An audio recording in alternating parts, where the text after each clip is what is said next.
just talk about how the defense has changed since the last meeting with Ole Miss? Yeah, I just think there's a lot of guys that have grown up over the course of the year. We knew that would be the case, and as the more you play, the more confidence you gain. There's also an element too that as we spend time together, the more you see people in live scenarios, you see what they're doing well or what they're getting better at, and what you need to work on, and so you kind of grow together in that way. And so I think I think the group as a whole has gained a lot of confidence. I think that's helped, and we went in every Monday of the season, no matter what it was, and said there's 2 goals for the week. We got to get better, and we got to find a way to win. And as long as we do those 2 things all year long, we'll be where we need to be at the end of the year. Quick follow on Ellis Robinson. He's up for some awards as one of the top redshirt freshmen in the country. Can you talk about his growth and what that's meant? Yeah, I think that he kind of embodies everything that we're talking about there. As he's played more, he's gained more and more confidence. He's had a lot of ability from the beginning. There's multiple layers to your growth as a football player, right? It's, hey, learning what to do, how to do it, and why we want to do it that way. And then also, hey, what's going on the offensive side. So I think in all areas, he's gained more and more confidence. He's always had a lot of ability. He has really good ball skills. So there's been an opportunity to play the ball in the air. We have confidence that he's going to do that. And so I think as he continues to stack those plays, he just gets better and better. Coach, I know another guy who's kind of fits what you're talking about is Rayshawn Dinkins. I mean, coming in and starting the SEC championship game, and I'm not sure how many guys could have done that and been maybe successful as he was. But what is it about him and his development that's allowed him to kind of be where he's at right now? He has a lot of maturity, and he's very serious about his work. And a lot of times, you don't get to Georgia without ability. But I've said it before about guys in the past that if they have a lot of maturity and they're able to focus on the process and how we want to go and do things, like they're going to rapidly get better. It's not like our 2s or even our 3s are sitting there not practicing. A lot of places, you talk to all our guys in pro ball right now. I mean, Smile will say, man, I'm a 2 and I might get 10 reps all week in practice. I don't know if that's, accurate exactly what it is, but here we're able to develop everybody on the roster. So Dink's been rapidly getting better, and there were times this year that he could have had the opportunity to play, and so he's it's the expression of, hey, will you work while you wait? He's worked really hard. He's been mature and serious, and it didn't surprise us what he did when he got to play. Glenn, I know the focus is on this game, but another head coaching cycle has kind of maybe stopped, it seems like. How do you process finding the right time and the right place to take your next career step? I'm really intentional about my family's happiness, and the things that matter to me internally kind of keep within our family circle and the people that support me. But I'm really happy to be here, and I'm here intentionally. And when the time's right, if the time is right, then it'll sort itself out. But, we've been focused on, I've been asked this question by family, friends, and said, heck, all I focused on all year was getting better because we needed to get better. And so, when things happen in life, they'll happen when they're meant to happen. But family's really happy here. Coach, just what has Zayden Walker been able to add with his emergence in the second half of the year? Yeah, we knew that Zayden had an ability to help us rushing the passer. That's something that he did his whole life. And we knew that long-term, his ability to develop as a linebacker is going to be good for his football career. And it was a matter of time and how he learned to, execute the plan within what we're doing, and then kind of let his skill set grow and develop, because he has natural tools as a rusher. But then you have to carry that over to an advanced level of competition and go from there. So I think Zayden's growth was expected, and it was a matter of it was kind of a when, not if. And so he's worked really hard to work through the areas he had to get better. Fresh rope, Connor? Yeah. You mentioned about the defense needing to get better. The criticism that you came under earlier in this season. What did you learn from that process of the defense struggling early in the year to getting it to where it is now entering the college football playoff? We knew we had guys that had ability that had not played a whole bunch, and we knew that there was going to be a process of getting better throughout the course of the year. Which it doesn't matter if you have a team full of seniors or a team full of freshmen. You better develop your roster and grow so that when you're at your best when your best is needed. I think there's an element to, you can look back on any of those games, and we do a post-game write-up no matter what the final score was of, hey, what would we have game planned differently? How would we have used our players differently? And then you kind of execute that plan moving forward. So it's not anything different than we've done in the past. It just, obviously there were a couple games there that, or a half game, whatever it was, that we did not perform to the expectations. But credit to the guys, like their growth and their level of confidence and their focus on the task at hand. Like the guys in the room came to work every day, not worrying about any outside noise, not worried about, hey, what it said statistically, and they trusted that if we continued to go through our process the way that it's been proven here, that it works, that it would sort itself out in the end. Late in the year, it certainly seemed like Gabe came on as a big-time disruptor. We didn't see him out there today. Who's kind of that next man up for him in terms of how you guys piece that together if he's unable to go? You know, when you look at, like, depending on the package, our end and our jack room can be one and the same. Happens to how much 4 down we're playing, 3 down, the 3rd down package. So for that, it could be, hey, a Joseph Jonah that plays him in, but there's also, hey, an additional workload with Q and Elo and Chris Jones in terms of jack rolls.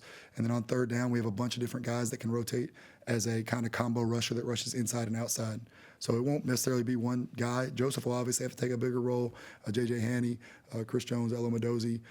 There's other guys out there that are making a lot of progress, young guys. But those guys, what will happen a lot of times is he's had a brunt of a workload, kind of a higher workload, and it might be an extra 7 snaps for this guy, 10 snaps for this guy if he's not available. But Gabe is also working really hard to be back with us, and we'll address that kind of when the report comes out on Monday. At this point, we'll switch to some Zoom questions. Okay, we're going to start with Charles Odom from the Associated Press. Please, again, unmute, ask your question, and then mute yourself again. Thank you. Charles, go ahead.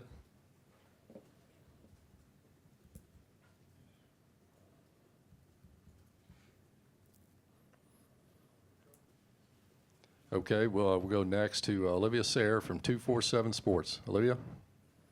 Looking back at the last time you faced up with Ole Miss, what are some things that you learned about the defense from that? And incredibly resilient, which we kind of already knew, but that they that was about we had overcome some adversity throughout the course of the year, and that was about as much adversity as you could. I mean, they didn't punt to the 4th quarter, and at no point on the sideline did the guys came over there and they were looking for answers. Hey, what do we need to do the next time? Hey, what's the next plan of action? Hey, what happened?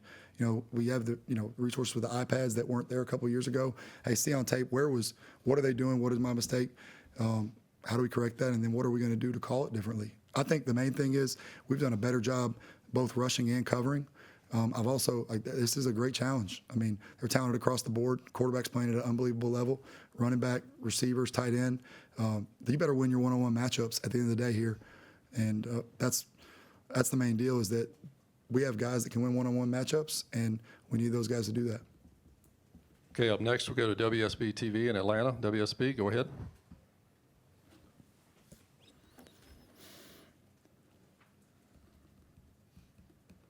All right, we'll switch back to in-person.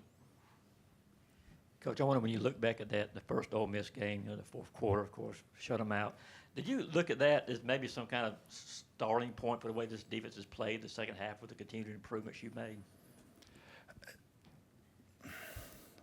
It's easy to point at that, but we did not, there were still moments, and we played better in each game that followed that, but there were still moments where we needed to get better in, the Florida game and then the Mississippi State game. And then I think it's just been a continual, process of getting better. But I think when guys can look at it and say, here's the details of what we need to get done, here's what we can do, and, hey, we're playing a really good offense. They're great across the board statistically.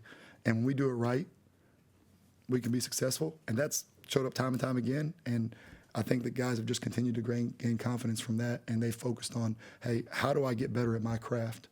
And how can we continue to, be pros in the way we go about it, the way we study our opponents, the way we prepare, the way we execute, and then how can we stay together, because it's never going to be perfect, and they've kind of, I think it's only grown from there.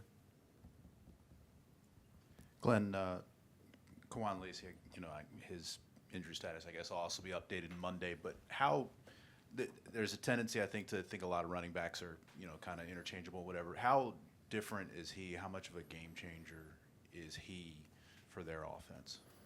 Well, he's forced the most missed tackles in the country. So I think, and in general, their offense, they have a lot of guys who make guys miss.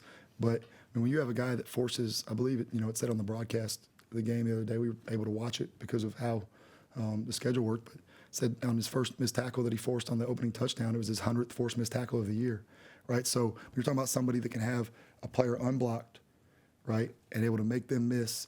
They're just adding yards. They're getting it where they're playing a lot of, second and shorts, third and shorts, converting first downs when they should be playing third down. And I think just that ability to kind of win his matchups in that sense, and he's done a great job in pass protection. So the other backs, I think Diggs does a great job. They find ways to use quarterback in the run game a lot, but his ability to make people miss is special, and he's a challenge. And if he's available, like I assume he will be, that's going to be a big part of the game. Yeah, Kirby has talked this year about the defensive staff figuring out how to play to guys' strengths, things like that. How has that evolved specifically with the pass rush, and where has that group really improved over these last 4 or 5 games of the year? Yeah, I think that rush and coverage always works together, right? And so the tighter coverage you're able to play, then the more you can do with the rush. And then also the more exotic looks you're able to get into, right? And so it's like, hey, the ability to play man gets you to play more zone. But also within all this, we're playing a lot more third and longs, right? Like the average distance of our third downs is, I believe, like 1.5 yards to 2 yards higher in the back 6 games of the season. So you're playing less third and twos, third and threes. Everybody is into analytics on offense now, so every team's going to run the ball to set up fourth and shorts at times. So there's also pieces of stuff that's been carried that we were able to do that we necessarily, didn't do. Well, if you don't force third and longers, you may not be able to get into it because that coverage or that pressure, that presentation might not fit the routes that they're doing. So there's a lot of that in there. Like y'all make the reference to Zayden Walker. Zayden Walker was a piece of the plan in this game last time, but we didn't play very many third and longs early in the game. So he had kind of started to develop that way. And so that's, I think, force more third and longs. Hey, create more negative plays on early downs, play tighter coverage. It opens up where you can do a lot more of your menu. And, like the last 3 years before this, we were really efficient on third down every year. And the group's in place that can still do that, but you got to get it into, the situations that allow you to use your third down package. Mentioning Joseph earlier, where do you feel like you've seen the most growth from him in his second year here? Yeah, I think that it's all around. Not to be cliche, but I mean he's grown in a lot of different ways. I think he's a lot stouter at the point of attack. Joseph's a big, strong guy. Like he can go play inside and outside. There's a lot of value in that. He's a good athlete, but I just think his overall strength in the run game. He's always been athletic, able to move, be a guy that you can stunt, be a guy that has the ability to kind of play in space. But his ability in the run game, because the matchups between the tackles are real in this league, and I think his biggest growth has been how stout he's been at the point of attack, and that's allowed us to do a lot more with him because he can slide kind of everywhere from a 3 out to a 9. Yeah, you've obviously coached a lot of accomplished linebackers in your time here at UGA. What has C.J. Allen separated himself, and maybe what makes him unique from the other great linebackers you've coached? We're going into his first start of his college career, and it was, against these guys in 2023, and somebody came up to me, and because C.J. Allen is one of the first guys in the building every single day since he's been here, and one of the guys on staff, I believe it was Jarvis Jones at the time, walked up to me and he said, I asked CJ, hey, are you nervous? It's okay to be nervous. Like I've been there. And CJ's response, which is a true statement, is I've always prepared like a starter because I knew one day I would be one. And he's not saying that at the time to just talk. He's very much whatever he says, he means. And he's intentional with everything he does. And he kind of prepared from the moment he stepped in here very intentionally about what he wanted to accomplish with his career. And I know there's still things out there that he wants to accomplish, but I think that's what stands out about him. And there's been other guys that were intentional that way, but maturity, focus, serious, intentional work on areas that he's had to get better at, and just his overall leadership ability to affect others. I would venture to say that he's universally respected across the team. Time for one more question. Just kind of piggybacking off of that, just What is it about year 3 for these guys? It seems like, year 3 kind of is the one that pops for these linebackers. Obviously, you got Justin and Chris that are about to be in their 3rd year. How much of what you've seen out of CJ and the markers that you saw from him that you're seeing out of Chris and Justin? Like, you get a bunch of reps, you get better at it, you see things faster. It's not always the game. People talk about the game slowing down, and that's true. But a lot of times it's, hey, you're speeding up. You're anticipating instead of reacting. We play multiple fronts, multiple coverages. A lot of times these guys in high school playing linebacker are just see ball, get ball guys. There's not a lot of high school quarterbacks that can test you in the passing game, where your assignments that, hey, there's going to be run plays where you have to play pass first and vice versa, like you have to do in college, and you're going to be in multiple alignments, whereas a lot of these guys, they're playing either on the edge exclusively in high school, in space exclusively, in the box exclusively. And so as you move around, your fits change, your coverage responsibilities change, and then that's completely dependent on, hey, are they in 2x2 or 3x1? Did they mesh the ball or not? Hey, is it a quarterback run game where, hey, they're able to handle the ball the back going this way, or the quarterback can keep it, and we have to play our part of the play. There's very few just simple fits, and if you make it really simple on our side, then it's easily attackable on their side. So there's a back and forth of that, of how can you get guys playing really fast without being, it's like battleship. If they know where your ships are, they're going to sink you. So there's a back and forth there, and I think by the time they get to year 3, they're not processing, hey, where do I line up? Okay, where are my eyes supposed to be? What happens if it's a pass? What happens if it's a run? They're anticipating what's about to happen. They can predict the plays that the offense is about to run, at least within 1 or 2, and they're able to pull the trigger and instead of sitting on their heels. And I think that helps. And then experience benefits anybody. Thank you, Coach. Yeah, no problem. Appreciate y'all.